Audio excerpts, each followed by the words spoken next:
determinó hacer uso de un principio que se llama santidad del tiempo, ¿verdad? La santidad no solo tiene que ver con la persona, tiene que ver con tiempo y también tiene que ver con lugar. La santidad es triarmónica, tiempo, lugar y persona. Nos santificamos nosotros o nos consagramos, pero también santificamos tiempo, apartamos tiempo para Él y también santificamos lugar. Este recinto donde usted está, bueno, aprovecho para dar gracias a los pastores nuevamente por sus gentilezas de ceder nuestro lugar, por su visión de reino. Pero este lugar fue un cine, ¿verdad? Y quién sabe cuántas otras cosas más se hicieron acá, pero hoy es un lugar apartado para el eterno Dios. Amén. Recorriendo Latinoamérica usted se da cuenta de que nosotros, los hijos del reino, hemos hecho de lugares no de muy buena reputación, lugares que no se les dio un muy buen uso, hemos hecho lugares buenos, transformado lugares que servían para la corrupción, para el pecado, transformarlos en altares para el Dios eterno. Así es que las municipalidades deberían ayudarnos más. Bien, después de lo que explicó Maestro Iván, si alguien no entiende, es pura rebeldía. Está bien, bien claro. Hace unos años bastantes años, conocí un hombre de Dios, me tocó un hindú radicado en los Estados Unidos, un hombre que Dios usa mucho en el Ministerio de Liberación.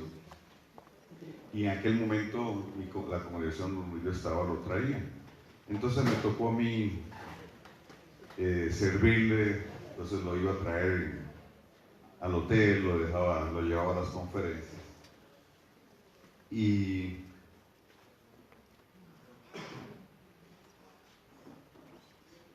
era impresionante ver cómo Dios lo usaba. O sea, de verdad que a veces salíamos del hotel y saliendo del hotel, mientras yo lo esperaba, una persona pasaba por donde estaba él y se manifestaba. Sí, se le manifestaba el demonio. Era algo impresionante. Entonces al final yo dije, este hombre es tan lleno de Dios, tan impresionante, que cuando él ministra liberación, si queda un demonio, es porque merecía quedarse. Así es que yo espero que usted tenga bien claro lo que Iván dijo. Ok, iniciamos y pasamos la otra presentación, por favor.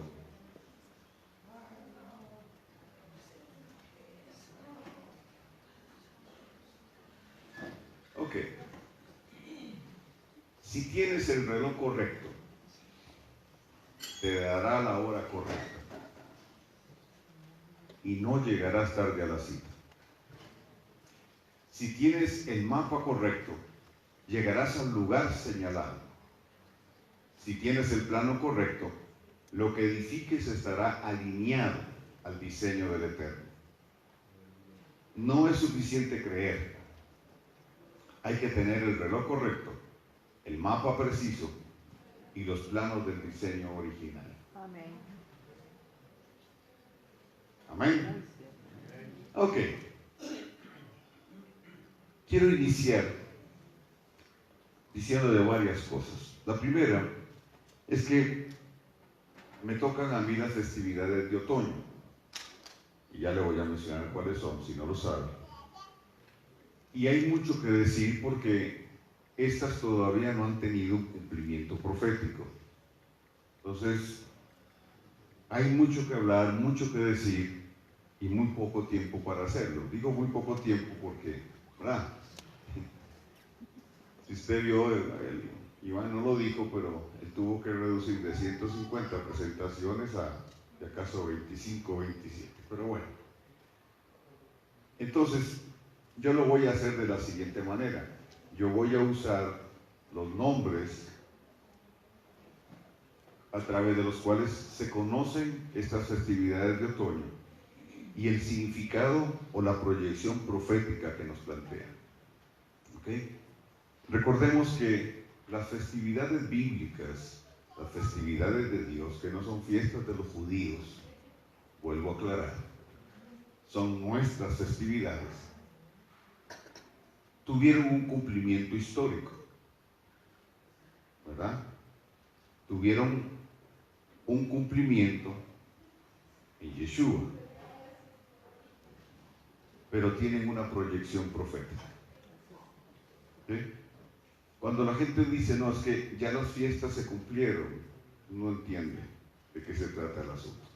O sea, todavía hay un cumplimiento profético, por eso están pendientes, por eso el Señor las estableció como estatuto perpetuo. Entonces, yo le voy a dar una pincelada, ¿ok? Le voy a tratar de trazar un mapa con muchas generalidades, sí, pero como para que usted pueda quedarse con una idea lo más clara posible acerca de esto, y por supuesto, esto le motiva a investigar, a buscar más, ¿no? Que de eso se trata esto. Muy difícil es tocar temas como estos y decir, bueno, fue un estudio exhaustivo, no, pero de lo que damos, de lo que tenemos damos, y bajo la expectativa de que le genere a usted el deseo de buscar, de investigar más. El otro punto es que como yo voy a hablar de proyección profética, voy a usar una palabra, voy a usar la palabra escatología. Entonces yo voy a plantear un mapa escatológico, tomando entonces las festividades como referencia. En el tema escatológico, que dicho sea de paso es un tema bien escabroso, porque hay muchas posiciones en relación a eso. ¿Okay? Yo le voy a dar no mi posición, sino la posición que nos da el Eterno a través de las festividades. ¿Sí? Si usted cree diferente y me espera al final para tener una discusión conmigo, desde ahora le digo no pierda el tiempo. Porque yo le doy mi posición, si usted tiene la suya, yo lo respeto, y si me invita mañana nos tomamos un café. Sin problema. ¿Ok? Entonces yo le voy a dar esa perspectiva. Bien. Ok. El otro punto que para mí es importante es que cuando hablamos de festividades, hablamos de manifestación de cultura. ¿Ok?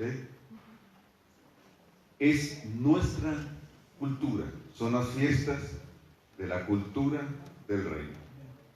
Son nuestras celebraciones que tienen como objetivo número uno, normar nuestro estilo de vida. Y obviamente, pues también tiene que ver con renovar nuestra mente.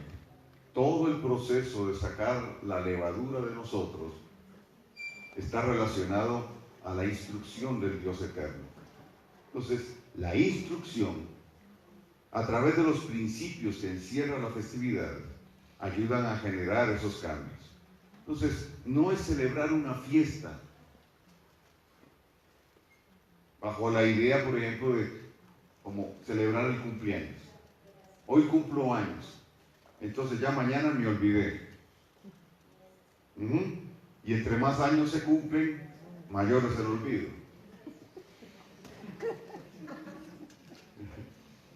No, se trata de vivirlo día a día.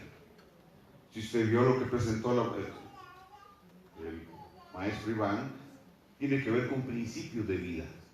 Entonces, no es solo celebrar la festividad el día que corresponde, sino es vivir bajo el principio que encierra la festividad. Entonces, lo que yo le voy a plantear, lo que va a generar, y espero lo genere, es la expectativa profética de lo que vendrá. Y muy concretamente, es la expectativa de nuestro encuentro con el Mesías. Amén. Nuestro encuentro con el Señor. Amén. Son la proyección profética de las festividades, para avivar en nosotros la pasión por nuestro encuentro con Él. Amén. Para que lo que dice el libro de Revelaciones o Apocalipsis, ¿verdad? Y el Espíritu y la novia dicen ven. Y de antemano yo quiero señalar que a través de los años, la iglesia, el pueblo del Señor, ha perdido esa expectativa. Ya no se habla casi de la segunda venida del Señor, del arrebatamiento, perdón, y de la segunda venida del Señor. Ya casi no se habla, no se predica de eso. Y creo que es algo que necesitamos retomar. Bien, ok, dicho eso, entramos al tema. Pasamos a la siguiente presentación, por favor. Yo quiero iniciar hablando de Isaías, capítulo 14. Y si usted lo tiene ahí en su Biblia, por favor, búsquelo, versos 12 al 15. Búsquelo para que tenga la referencia, pero estoy seguro que lo que yo le voy a decir no está en la versión que usted tiene. Ok. Isaías 14, del 12 al 15, describe la intención, motivación y objetivo de la rebelión de Jailel, conocido como Luzbel, luego como Lucifer, y de ahí muchísimos otros nombres, ¿verdad? Taitán, Mefistófeles, Mefisto. Uno de sus nombres es Taitán, y de ahí viene la palabra titánico. Pero ya entendemos por qué se hundió. Entonces no fue un iceberg necesariamente. Ok, su nombre original es Jailel. Ok, dice verso 12: ¿cómo has caído del cielo? Estoy leyendo la versión, la Biblia de las Américas. ¿Cómo has caído del cielo, oh lucero? Lucero de la mañana, hijo de la aurora. Has sido derribado por tierra, tú que debilitabas a las naciones. Pero tú dijiste en tu corazón: subiré al cielo, por encima de las estrellas de Dios levantaré mi trono, y me sentaré en el monte de la asamblea, en el extremo del norte. Subiré sobre las alturas de las nubes, y me haré semejante al Altísimo. Él no dijo igual, dijo semejante, semejanza. Sin embargo, ha sido derribado al Seol, a lo más remoto del abismo. Hay controversia con este pasaje. Algunos dicen que tiene que ver con Babilonia y el rey de Babilonia, pero aquí claramente yo creo que estos versos nos dicen a quién se está refiriendo. La intención y el objetivo del enemigo fue rebelarse contra Dios. Entonces, el maestro Iván hace unos momentos, iniciando su presentación, habló de las señales o las marcas de la bestia, de cómo buscó cambiarlo todo. ¿Okay? Yo le voy a explicar este pasaje para seguir en la misma línea y contribuir a lo que expuso él.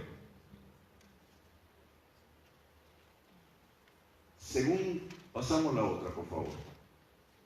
Según la versión ortodoxa Jewish Bible,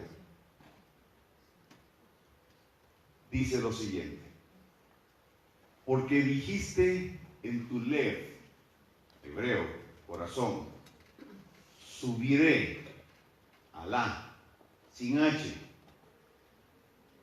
¿verdad? Alá. Subiré al Chamayín, espacios dimensionales. Exaltaré mi Quisé, trono, poder, gobierno, sobre los Cojamín, estrellas o constelaciones. De él, el Dios eterno. Dijo: me sentaré también sobre el Har Moed. ¿Qué es el Har Moed? El monte de la asamblea, pero también se traduce como festivales o tiempos, Moedim. Sobre el Yarketei Zahón, que significa en las alturas, al final del Zahón, es decir, al final del norte. Zafón es el nombre hebreo para el norte. Pero dice que él subirá ¿hasta dónde? Hasta las alturas, hasta llegar al Zafón, el norte. Pero no es que el norte estaba para allá, el sur para allá, el este para allá y el oeste para allá.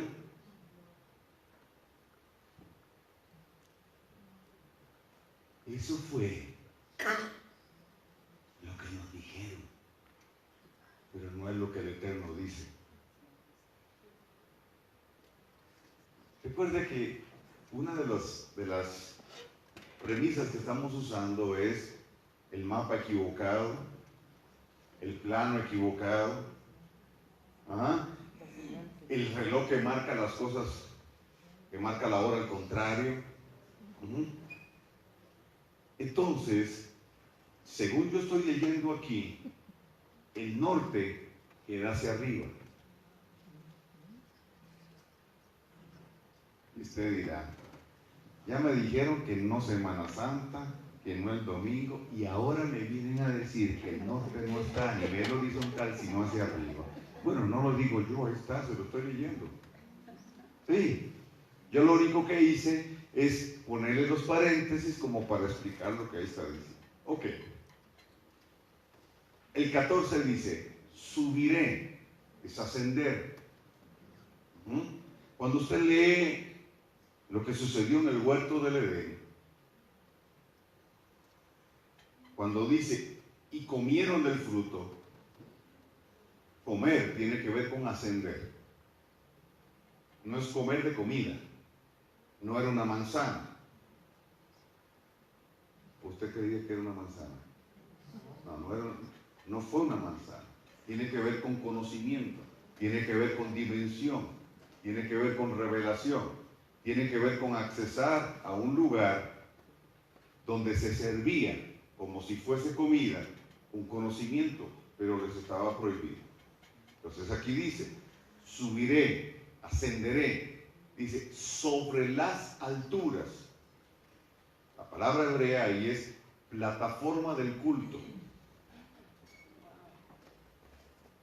De las nubes.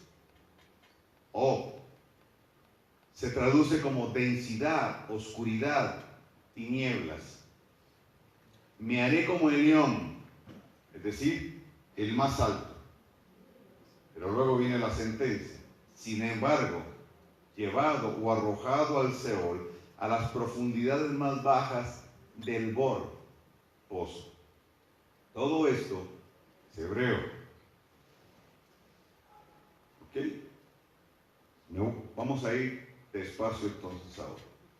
Satanás dijo, propuso en su corazón, subiré. Subiré. La palabra subir, alá, tiene que ver con ascender, para luego precipitarse como torrentes de agua. La intención entonces de Hailey era subir, usurpar un lugar que no le estaba siendo entregado. ¿Por qué subir? Porque Ezequiel 28 dice que en el Edén él estuvo. El Edén es esto.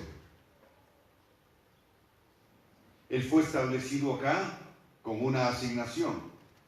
Entonces él dice subiré, no porque no podía subir, porque todo era una misma dimensión. ¿Estoy explicando bien? Cuando él dice subiré, ascenderé, lo que él está buscando es posicionarse en un lugar y en una autoridad que no le había sido entregada. Esa palabra alá significa subir para luego precipitarse como aguas, y aguas tiene que ver con gobierno. Entonces voy a subir, voy a usurpar un lugar para desde ahí entonces desbordarme como aguas, es decir, ejercer gobierno sobre todo lo que me fue asignado, ya no subordinado a, sino con un gobierno aparte.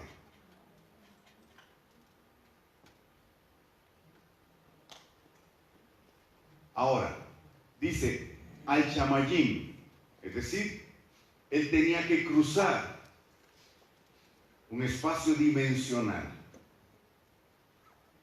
¿Ok? Tenía que atravesar un espacio dimensional donde a él no le estaba permitido accesar.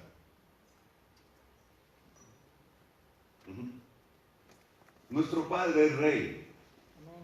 Sí.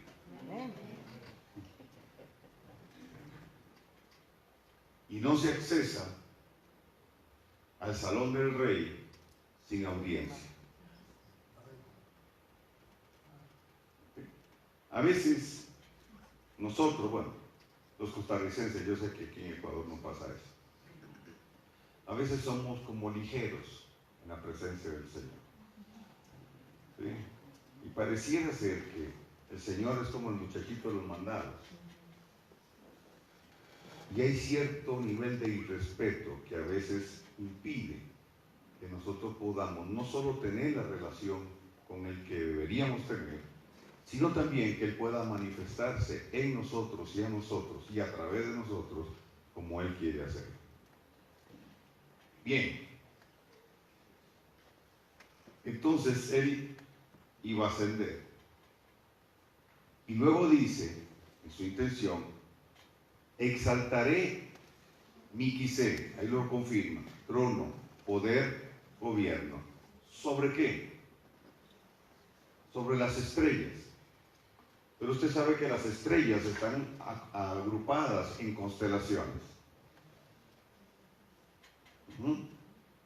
Sobre las estrellas tiene que ver con las constelaciones, pero también tiene que ver con el ejército de los cielos. La Escritura llama a los ángeles estrellas, ejército de los cielos. Pero aquí tiene las dos aplicaciones. ¿Por qué? Una, porque Él está bajo un tercio de las huestes angelicales. Pero Él quiere gobernar sobre todo. O sea, hacerse el que gobierna, el que ejerce dominio, no solo sobre ese tercio, sino sobre los 2 tercios restantes de los ángeles. Pero también Él dice, sobre las constelaciones. En el taller pasado mencioné rápidamente, y hoy también lo voy a mencionar rápidamente, que el Salmo 19 nos dice que Dios fue el que creó las constelaciones. ¿Sí? ¿O usted cree que fue Nostradamus o la diosa Ishtar babilónica o Marduk?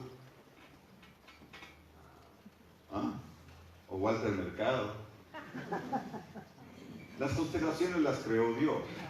Y dice el texto que fue Dios quien les puso nombre a cada una de ellas. Si usted revisa la historia, usted se va a dar cuenta que aun cuando el tema de las constelaciones ha sido observado por diferentes culturas y sobre todo las más antiguas, guarda la esencia, y algunos nombres han sido cambiados, pero guarda la esencia de lo que Dios estableció.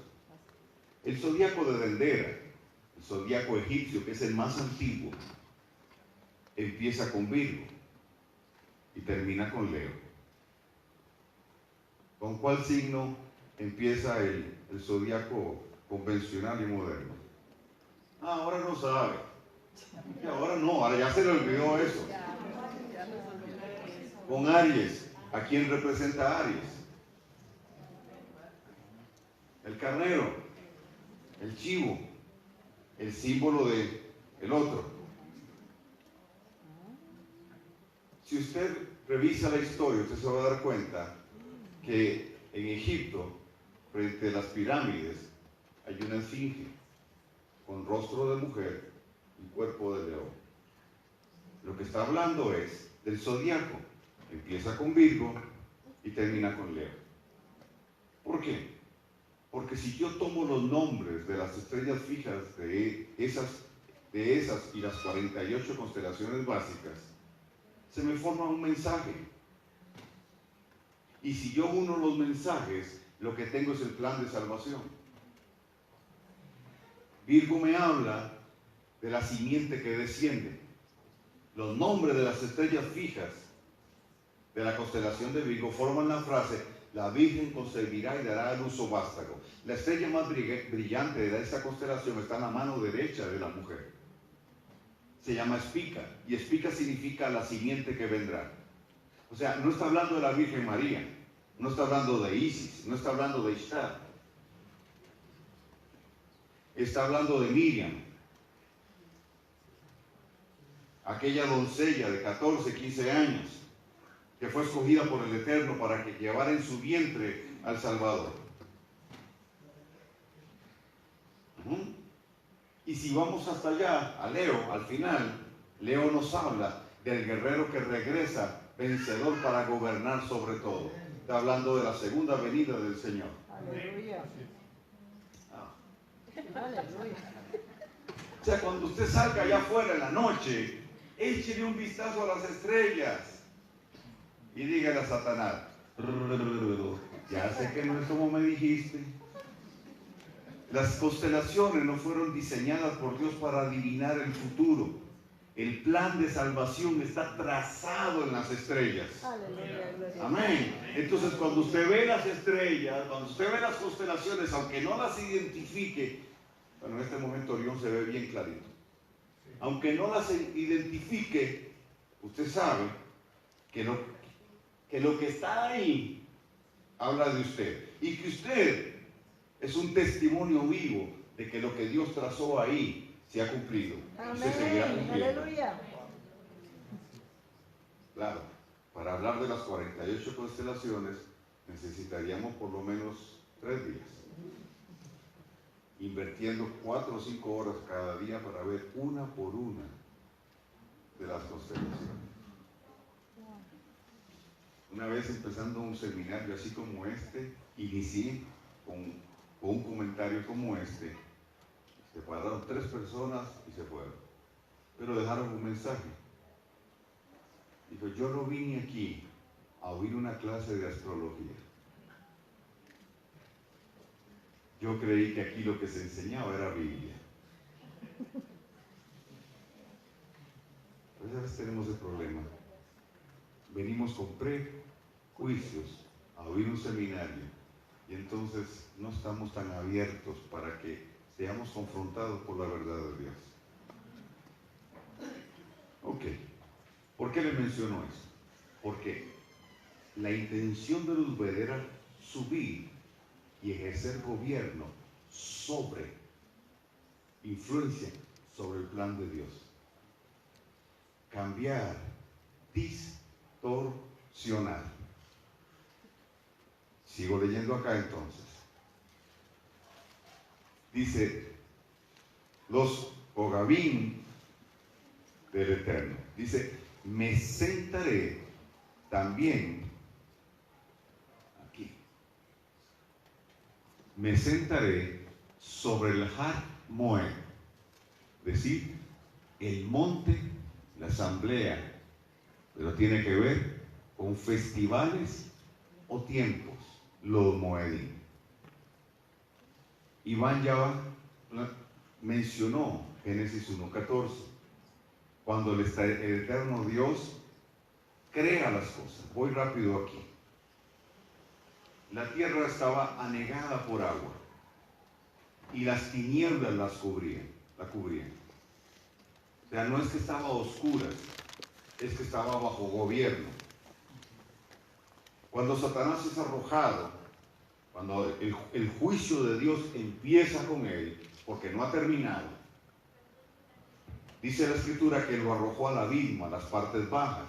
Ese es el tejón en hebreo, es el océano primitivo. Es decir, la cárcel que Dios usó para Satanás es una dimensión acuífera, en las partes bajas.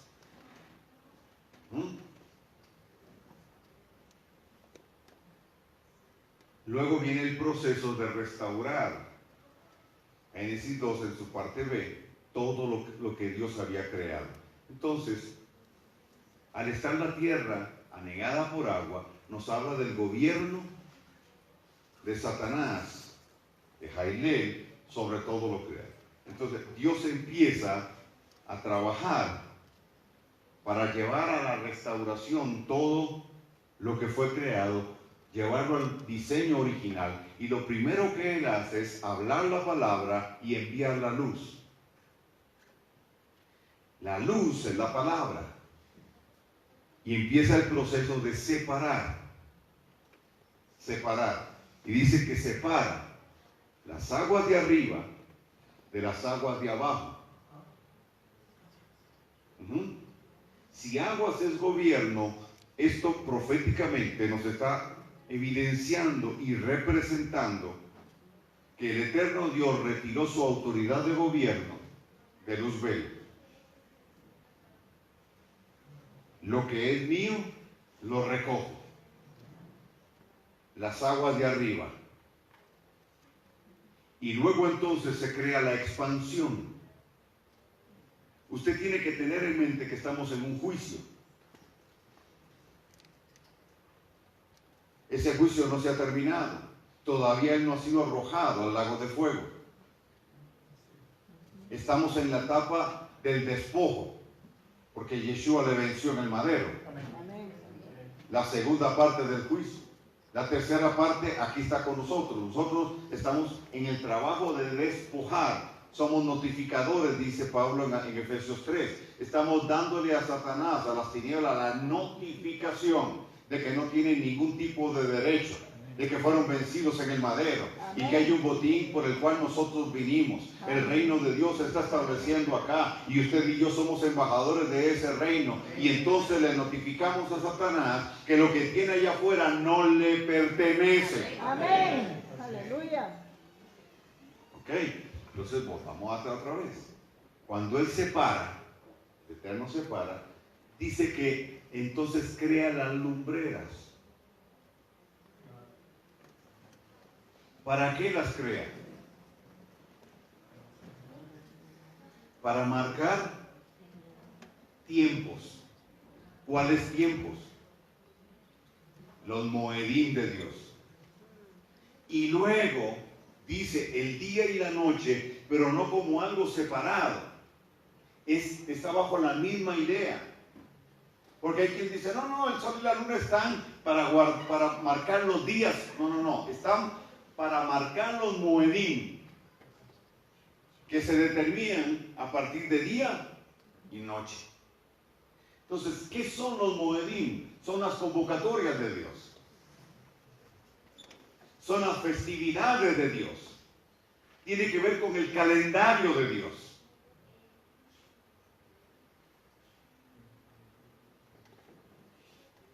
¿Cuál es la idea entonces?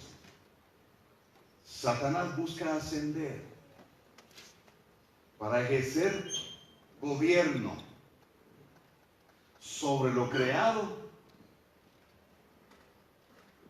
influyendo sobre los Moedim de Dios. Ese era su objetivo. Vea lo que sigue diciendo. No, devuélvamelo. Devuélvame la presentación, por favor. Devuélvame la hoja.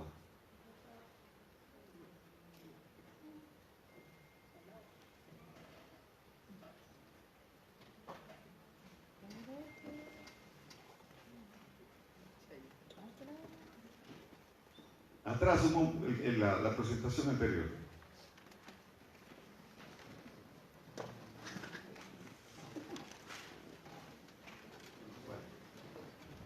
Ok. Ahí está.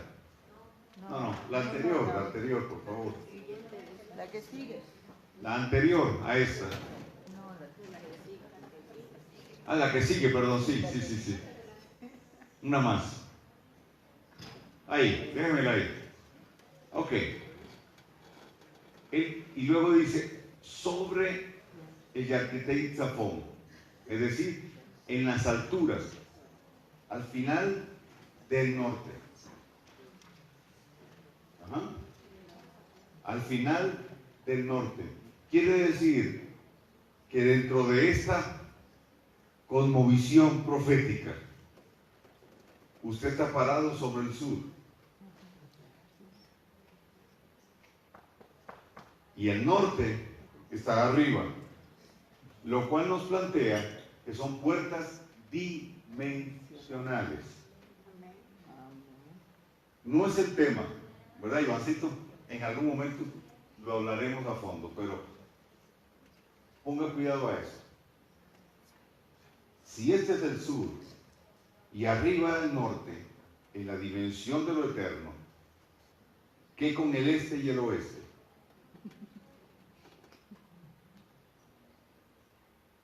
Oiga esto.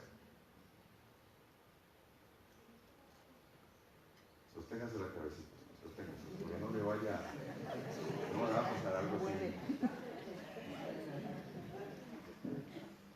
Cuando usted ve la escritura, en reiteradas ocasiones, el Señor habla de Jerusalén. Se refiere a Jerusalén. Por ejemplo, nos dice, orad por la paz de Jerusalén. No dice por la paz de Israel, el país. ¿Verdad?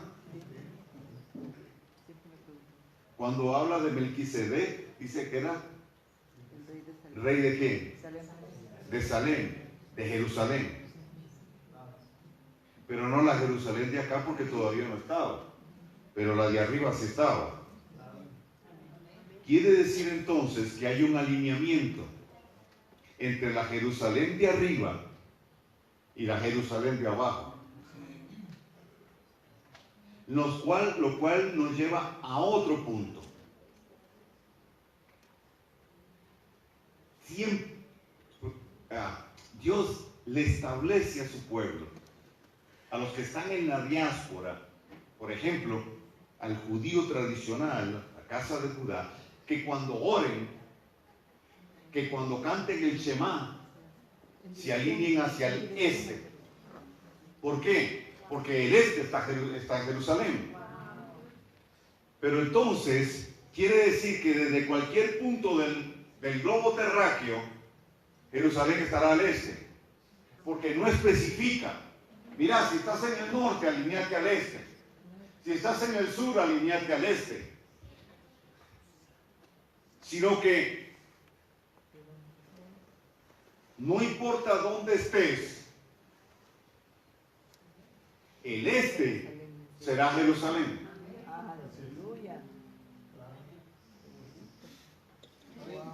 ¿Estamos? Qué bien. Tenemos un buen grupo aquí, pero... Ahora vaya. Si desde cualquier punto es el este y apunta a Jerusalén, quiere decir que el centro, el eje de acción de Dios es Jerusalén. Y si está alineada con la Jerusalén celestial, quiere decir que Jerusalén fue el huerto del Edén. Entonces, el huerto del Edén no está allá en Irak, como algunos han dicho. Hay muchos pasajes. Cuando el monte de los olivos se parta en dos y se cree un valle, Zacarías 14, dice que de Jerusalén brotará un río. Ese río estaba originalmente. Y Ezequiel dice que ese río brota del trono de Dios. ¿Y dónde está el trono? En la Nueva Jerusalén.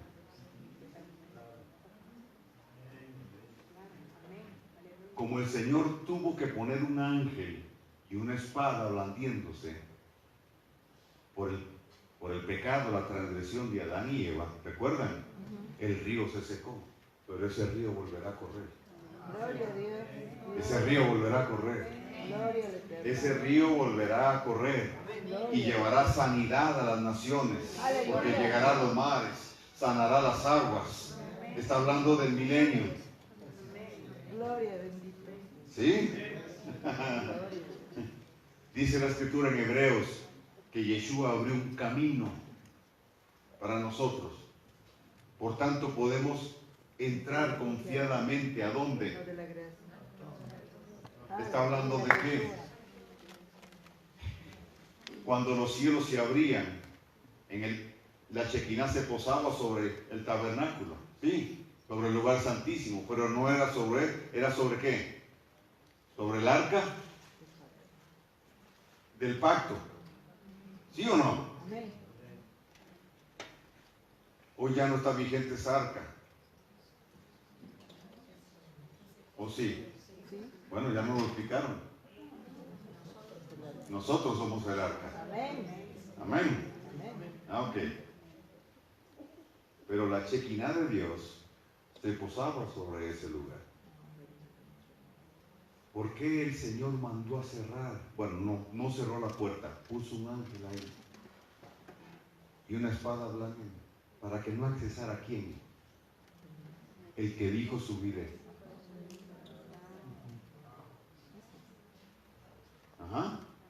Y entonces el oeste, ¿qué es el oeste?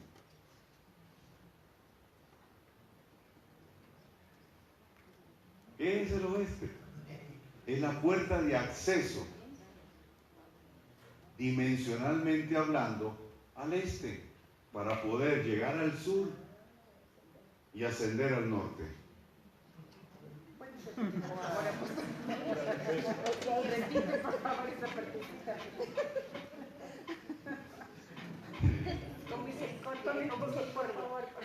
Ve. No lo piense, solo deje que el Ruach le hable aquí. Amén. Si el norte es arriba, el sur es acá abajo. Esto según nuestra dimensión. Los cielos se abren, el Sulam de Dios, y nos conecta con lo eterno. El huerto, el Edén, en Jerusalén, tenía una puerta dimensional para accesar a la nueva Jerusalén. Cuando el Eterno puso a Adán y a Eva, estaban en un palmo de terreno llamado Huerto del Edén. La idea era que gobernaran sobre el resto de la creación. Entonces, ellos se movían en la dimensión de lo eterno. Pero Dios les dijo, no accesen, no suban hacia donde está el árbol del conocimiento. Pero después de ese árbol estaba el árbol de la vida. Pero ellos transgreden. El Eterno entonces, hablando con Yeshua, le dice, hagamos algo, no vaya a ser que ellos asciendan y accesen al árbol de la vida y vivan eternamente.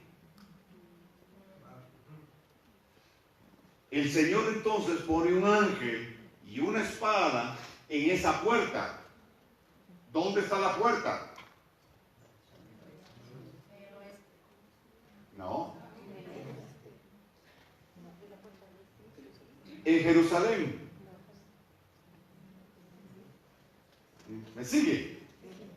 Es una puerta dimensional. Imagínese a Elías. Los cielos se abren y él sube en el torbellino.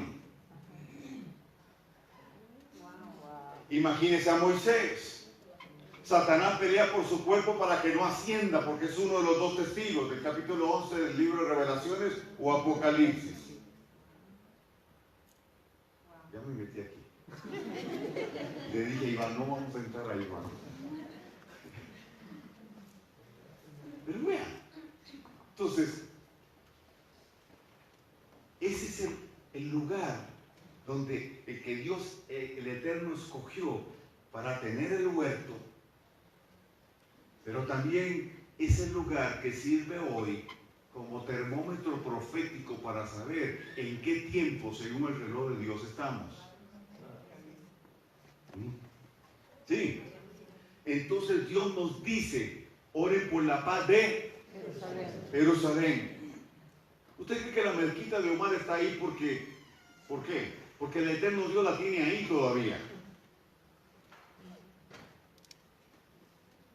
No es un tema político, ni de los árabes, ni del sionismo, no, es un tema de Dios. Y el día que el tiempo llegue, el momento llegue, el Señor va a provocar que esa ya no sea un obstáculo. Entonces, oren hacia el este.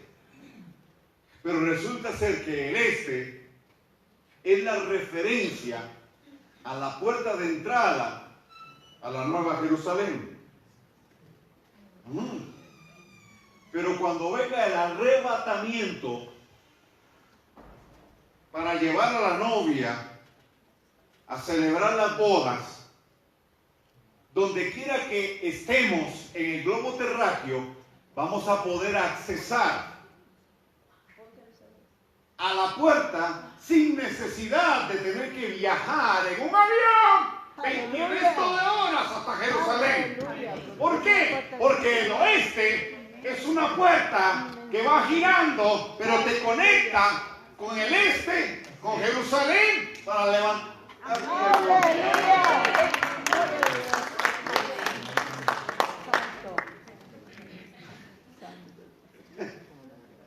¿Usted cree que Satanás hizo tanto esfuerzo? ¿Por qué? Él dijo, voy a ascender, voy a sentarme sobre el norte para gobernar sobre todo. Entonces, ¿me entiende? Yo quisiera hacer, ¿cómo se llama? Poder crear cosas ¿cómo se llama? Digitalmente. Un diseñador, ¿sería? Diseñador gráfico. Para esto que le estoy diciendo, plasmarlo ahí y con movimiento usted lo pueda ver, pero...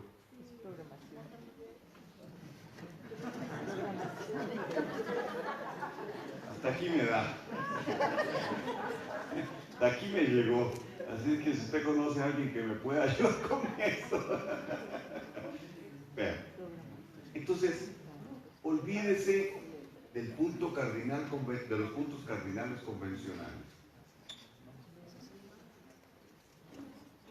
Venga la dimensión profética.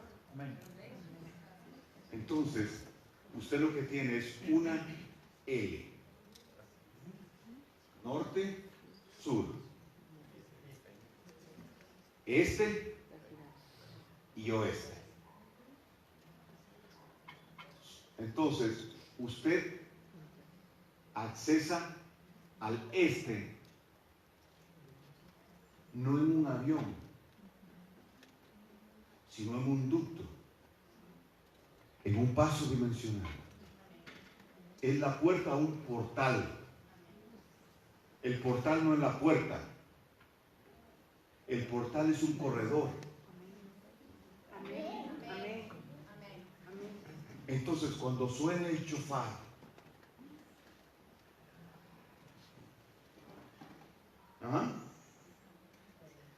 donde usted esté, si está en China, si está en Irlanda, si está en Canadá, en el Polo Norte o en Groenlandia,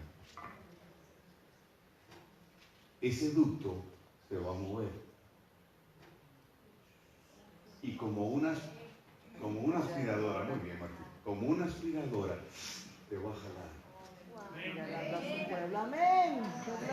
Pero se está moviendo. ¿Por qué se está moviendo? Por eso Satanás no lo encuentra. Porque si estuviera fijo en un lugar ya lo hubiera encontrado, porque él sigue pretendiendo accesar a. Pero ya no, ya eso no es para él, eso es para nosotros. Él sabía que no era más para él, por eso le dijo a la serpiente, como que Dios te dijo que no podías comer de ese fruto. No, sí puedes accesar. Puedes accesar al árbol de la vida y vivir eternamente. Sí, él dijo una verdad, pero no bajo su dirección ni su auspicio. Entonces viene un día en que usted y yo oiremos el shofar. El Señor te va a decir, tranquilo, no tienes que alistar maletas. y vas a ser transportado. ¿Recuerdan a Felipe? Fue llevado de un lugar a otro, transportado más de 40 kilómetros en fracciones de segundo. Cuando le preguntaron a Elías por Eliseo, Eliseo dijo, vaya, búsquenlo al monte, porque a lo mejor lo transportó el Espíritu y lo dejó allá. Entonces vos vas a estar en un momentito en Ecuador, te van a absorber y te vas a ver en medio de Jerusalén, pero ascendiendo. Y cuando llegues a un lugar específico, seguramente verás una gran mesa con manjares deliciosos. Pero vas a ser escoltado a esa mesa por el novio, porque él te va a encontrar en las nubes.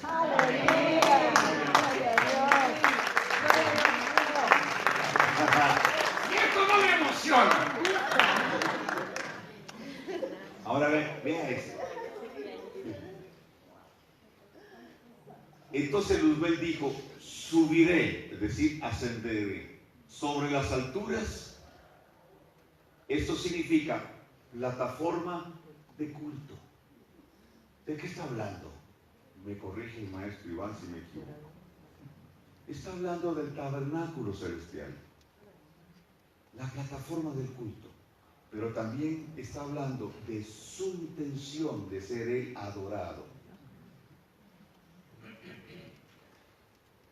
Y obviamente ya él había caído. Si él asciende ahí, profana el lugar, como hizo Antíoco Epífanes, cuando en el 165 profanó el templo. Hizo un sacrificio de un animal impuro en el Santísimo. Lo mismo hará, según Pablo nos dice en Tesalonicenses, el personaje llamado el Anticristo. Entrará y va a profanar el templo. Pero usted no lo ve. Pero aquí dice, en las nubes. La palabra Av o Ov significa densidad, oscuridad y niebla. No es que ese lugar alto, plataforma del culto, está lleno de tiniebla, sino que en su intención de ascender, él llevaría la oscuridad, la tiniebla de él. Y me haré como el león, que significa el grande, el más alto. Sin embargo, arrojado fuiste al Seol. Ahora sí, por favor, páseme la otra presentación. Esta es mi paráfrasis entonces de ese verso. Porque dispusiste en tu corazón, ascenderé a través de los espacios dimensionales, estableceré mi gobierno sobre el ejército de los cielos, sobre su plan, el plan del Eterno, posicionándome sobre los Moedim, desde el extremo del norte. Subiré a la plataforma del culto, seré adorado en las densas tinieblas y me haré el más alto y el más grande.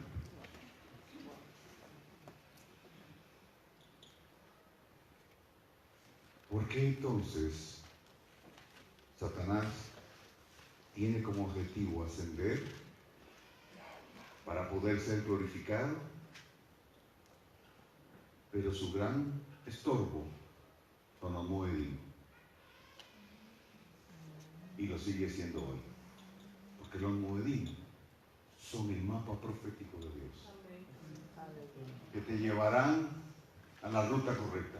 Es el plano, es el reloj profético de Dios. Por eso, páseme la otra, por favor.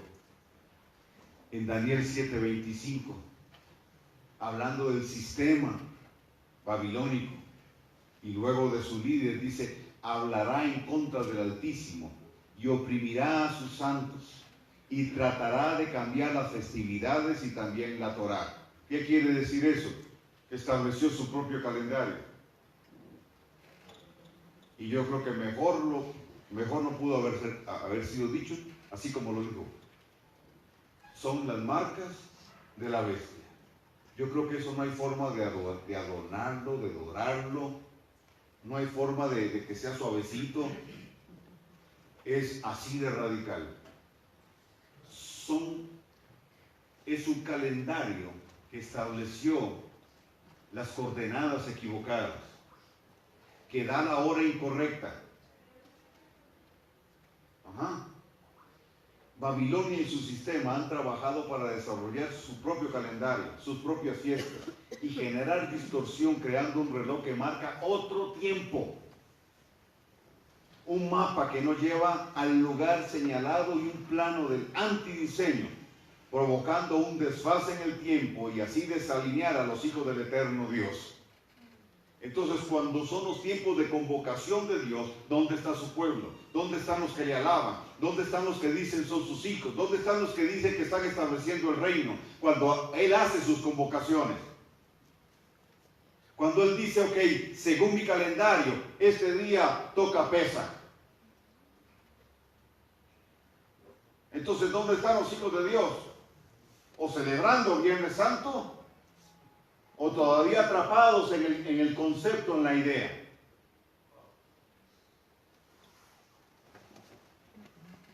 Cuando Dios nos espera en su día, en el Shabbat, porque es señal, porque nos llama a honrar el día. Cuando Él nos espera ahí, ¿dónde está su pueblo? En el Sol y Deus, en el día del sol, el domingo. Ahora, yo no estoy hablando de reunión. No estoy hablando de reunión. Estoy hablando del concepto de día de reposo. ¿Me explico bien? Usted se puede reunir en cualquier día. Ahora, mi esposa, yo y muchos otros hemos hecho del Shabbat un día de reunión y lo apartamos para Él. Nos juntamos viernes en la noche y pasamos todo el sábado juntos, alabamos, leemos la Torá, la Escritura, etc. Es el día de Él. Entonces tenemos que retraer nuestro pie. Ese es el mandamiento. ¿Me explico bien? Como dije la otra vez, no existe ni una sola fecha en mi calendario convencional gregoriano que esté en la Biblia. Ninguna. Entonces Dios estableció, y la historia nos dice que Yeshua nació en una fiesta de Sukkot, en una fiesta de tabernáculo. Entonces no había mula, no había buey, no había pesebre, no existía establo. Y en la distorsión de Babilonia estableció el 24 de diciembre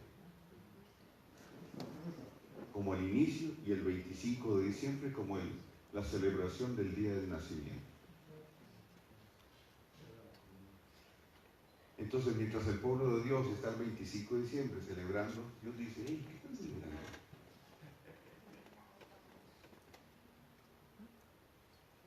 Ah, no, es que el 31 de diciembre es el final de año, entonces el 1 de enero hay que traer las primicias. ¿Quién dijo eso? El día de las primicias no es el 1 de enero, ya lo enseñó. Lo que hacen es sacar dinero con eso, porque entonces traiga su primicia. Algunos exigen dar el sueldo de ese mes como una primicia para que Dios los prospere. Lo que no nace de honra no genera prosperidad, y lo que nace de error tampoco genera prosperidad.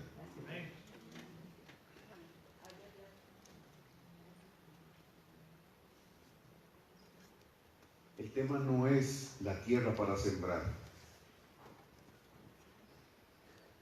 es sembrar en el tiempo correcto, en el tiempo de Dios. Amén. Ajá. Ahora, con el poco tiempo que me queda, vamos a correr. Pero yo pienso que esto que le mencioné primero, ¿verdad? Es fundamental. Seguro le tiene la cabeza dando vueltas. ¿Verdad, mi amor? Allá está mi esposo. Pero ese reloj está con el tiempo equivocado. ¿Este? Sí. Ah. No la hagas caso. Ok. Siguiente presentación. Proyección profética de las festividades de otoño. Vamos, papi, vamos a ir rápido. Oseas 6:3 dice: y conoceremos y proseguiremos en conocer al Señor. Como el alba está aparejada su salida, y vendrá a nosotros como la lluvia tardía y temprana a la tierra. Esto tiene que ver con la primera y la segunda venida de nuestro Señor. La lluvia tardía está relacionada con las fiestas de primavera que habló Iván, y las festividades de otoño con la lluvia temprana. La lluvia tardía tiene que ver con la primera venida del Señor, y la lluvia temprana tiene que ver con la segunda venida del Señor. Recuerde que esto es un mapa. Pasemos la otra.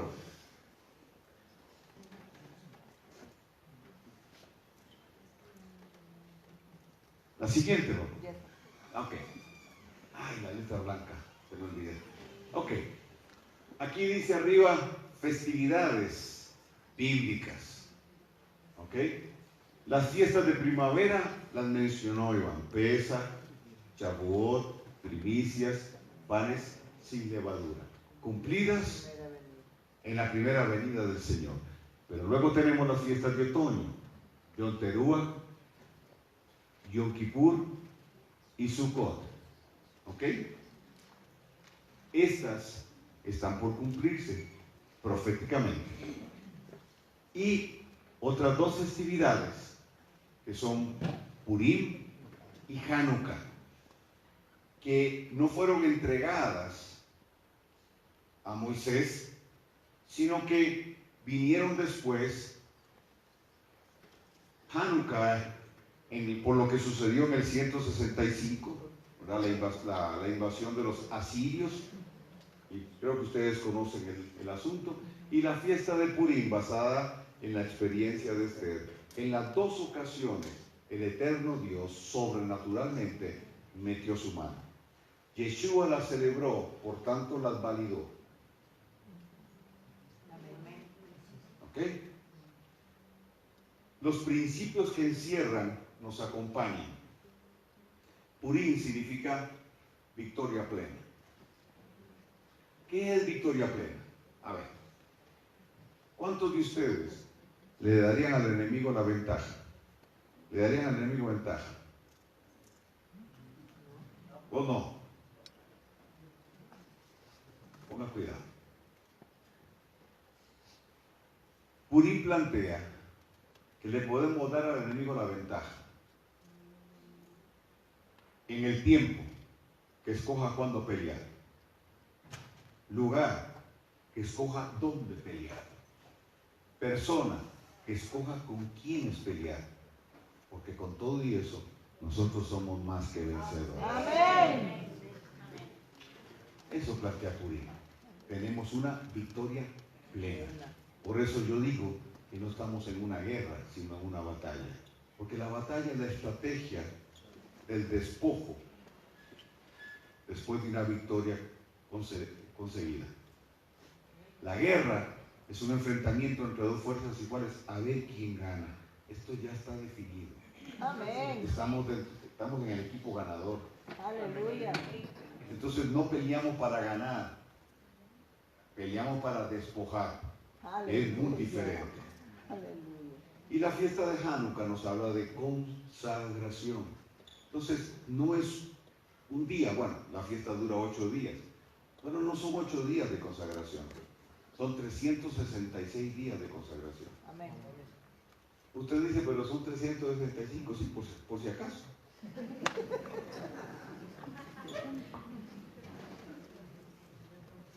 ¿Está bien? Amén. Ok, pasamos a la siguiente.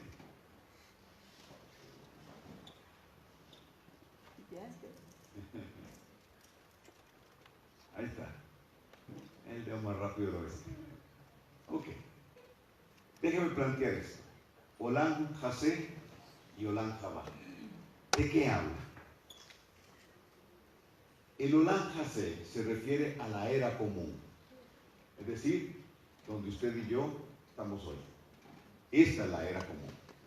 Y el Olam Jabá es la era mesiánica, el milenio, o lo que se le llama en hebreo el Atit Labó. En el pensamiento rabínico, el Olam Jabá se terminaría cuando apareciera el Mesías. Pero ¿cuál era la expectativa de ellos? Que el Mesías viniera como el hijo de David. Es decir, como un rey, como un guerrero, a establecer su trono en Jerusalén y desde Jerusalén gobernar las naciones. Esa era su expectativa. Lo que ellos no lograron ubicar, gracias a Dios, es que tenía que venir primero como el siervo sufriente, Isaías 53. Pero no solo eso, sino que al venir antes del día que ellos esperaban, y que la Escritura lo señala, abriría la puerta para el regreso de Efraín, y con Efraín los gentiles. La casa de Efraín y con Efraín los gentiles. Y sigue.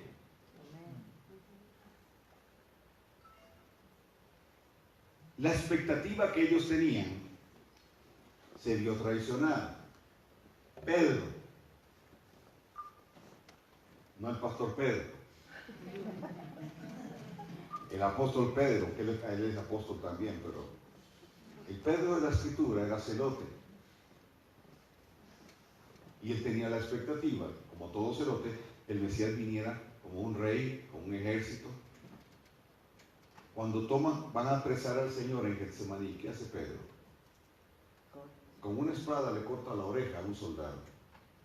Pedro no quería matar al soldado porque eso hubiera sido asesinato y hubiera muerto apedreado. Lo que Pedro hizo evidencia su destreza y la destreza del celote. Él quería cortarle la oreja y lo logró porque alguien con defecto físico no podía servir en el templo. Los guardias eran guardias del templo. Y la espada era de Pedro. Es decir, el celote, Pedro, tenía 3 años más o menos de caminar con el Señor y todavía tenía la espada, por si fallaba la fe. Usted se ríe, pero revise su vida, porque a lo mejor usted tiene una espadita por ahí guardada.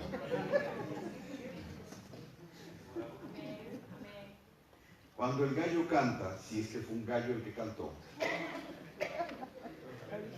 Pedro ya lo había negado 3 veces. ¿Quién negó al Señor? El celote. Porque él tenía una expectativa, como toda la casa de Judá en ese momento. Entonces, cuando el Señor muere en el madero, los que lo siguieron dejaron de creer. Cuando Yeshua entra el día 10 a Jerusalén, montado en un pollino, que dicho sea de paso, el pollino representa a Efraín, está en la Escritura también. Es un acto profético. Por eso él dijo, yo no he venido sino a las ovejas perdidas de la casa de Israel. Está hablando de Efraín. Cuando él entra, la gente se alegra y ponen palmas a la vera del camino. Símbolo de Sucot, es decir,